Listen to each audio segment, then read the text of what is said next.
Hello students, let us discuss color in the coordination compounds. One of the achievement of crystal field theory is its ability to explain the colors of transition metal complexes. As we learned in the previous unit that the transition metal complex are extremely colorful, that is in the solid state or in the solution form. What is the origin of this color? So the question arises, why the transition metal complexes forms colors? That can be explained as we know that the light is actually made up of 7 colors. The visible light, as we know, it is a mixture of radiation of many wavelengths ranging from blue to red. So when these wavelengths are removed from a solution when it is passed through it, then the transmitted light which is getting will no longer white. So then what is explained from this? When the white light is made to pass through the solution, then the transmitted light is no longer white. That means some of the wavelength are removed from the beam of white light by passing the white light through the sample. Then the transmitted light is no longer white. For example, when the red light of the long wavelength is absorbed from the white wavelength, then what happens? It transmits a green color light that is of short wavelength. So it is seen that when the certain wavelength are being absorbed, if it is red, but the wavelength of the light which is transmitted will be blue. That means the light which is absorbed is not transmitted. But we can say that the complementary color was seen to be transmitted.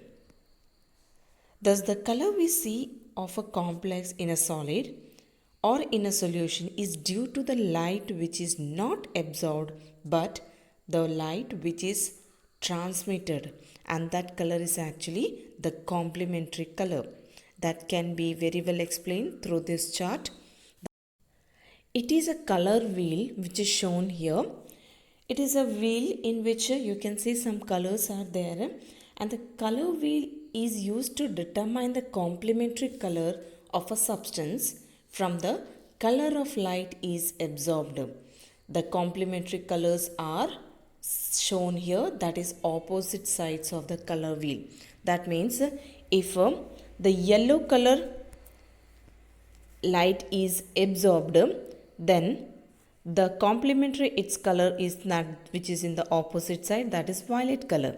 So you can see in the first complex it absorbs the yellow color light of wavelength which is shown here, but the color which is actually seen to be this coordination complex is violet. That is very well you can can be seen from this color wheel. That is, if it is yellow is absorbed, what will be the color transmitted? That is the violet color. So that means the color of that complex will be violet. Look at the second complex which is given in the table here.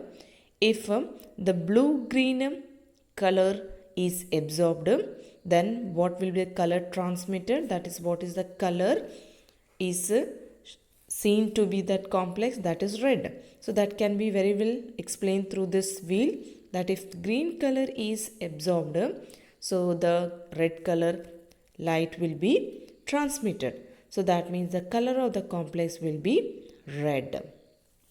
So this wheel will be helpful to finding out the complementary color. The complementary color are on the opposite side of this wheel.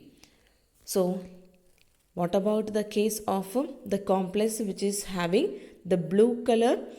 If it is absorbed, what will be the color? That is the orange color. That means if blue color is absorbed, the color of the complex will be orange. That is its complementary color. So it is a color wheel which will be helpful for determining the complementary color of a substance. That means if it is known that which color radiation is absorbed, so its complementary color will be shown. So this table is given in the textbook in order to show the color of light absorbed and the color of coordination entities. But again the question arises, why there is a coloration? That is actually we have learned in the previous unit, that is the coloration is due to the excitation of electron. So that we need to explain, and the most important achievement of the crystal field theory is to ability to explain the colors in the transition metal complex. So let us discuss more detail about the coloration. Consider an example of a complex TiH2O6 3 positive, which is violet in color.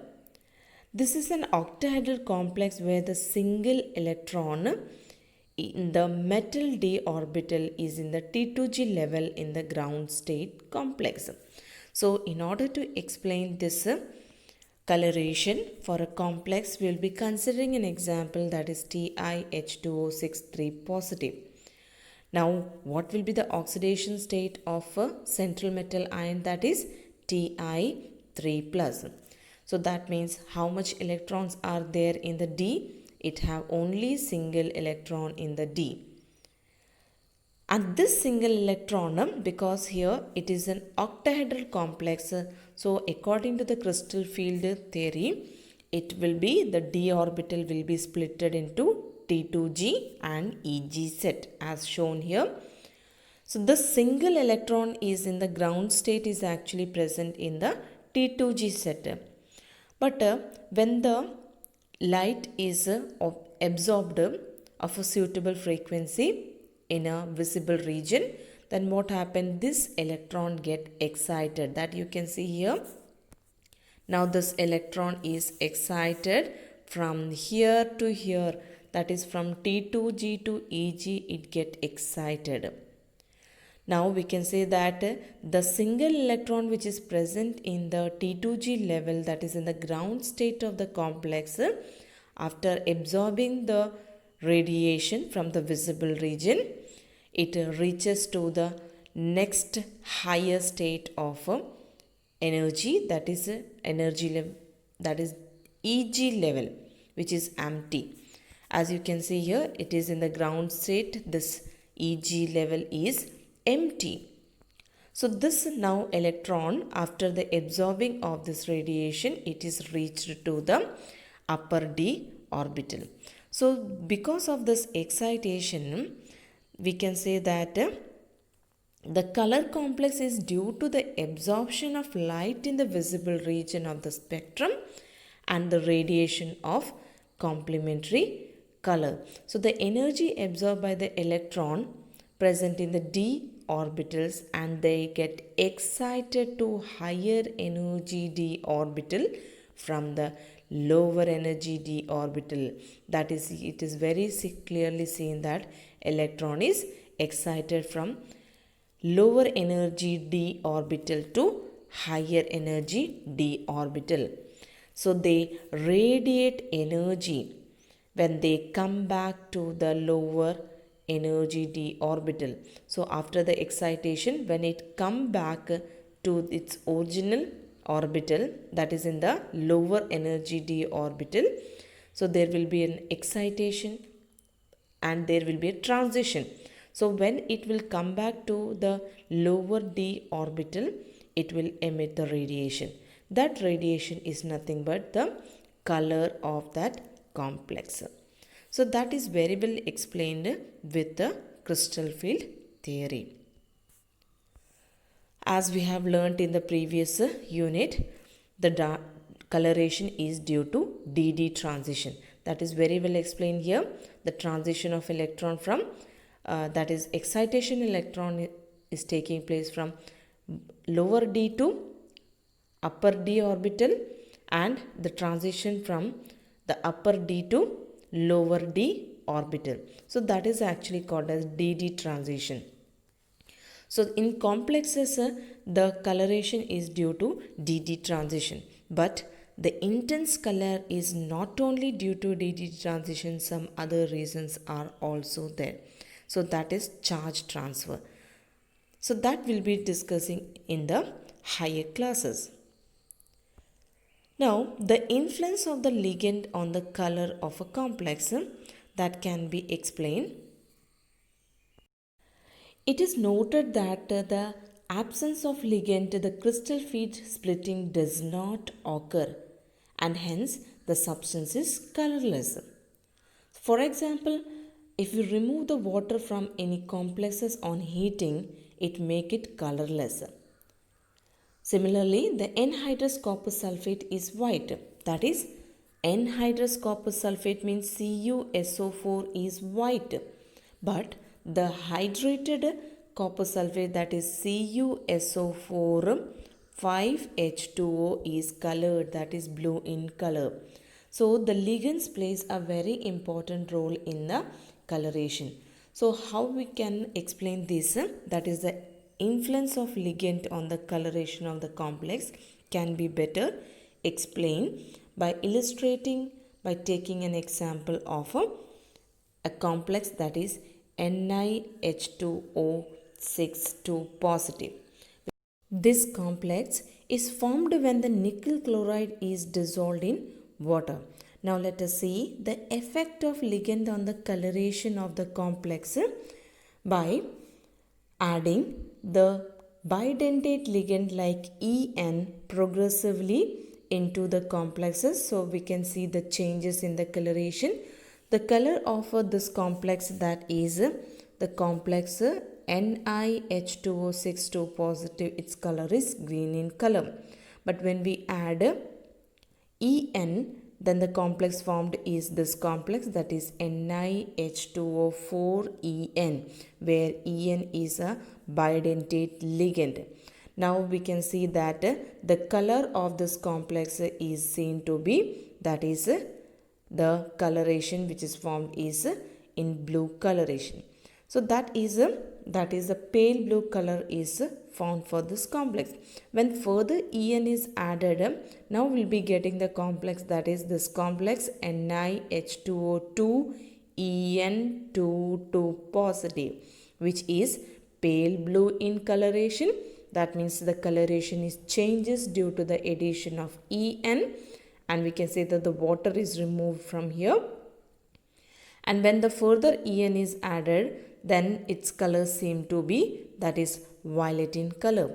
So it is seen that there is an effect of ligand on the coloration of the complexes. So progressively when we are adding the bidentate ligand like En in the ratio, that is En is to Ni ratio, that is in 1:1 ratio, 2:1 ratio, and in the 3:1 ratio, we are getting this following equations.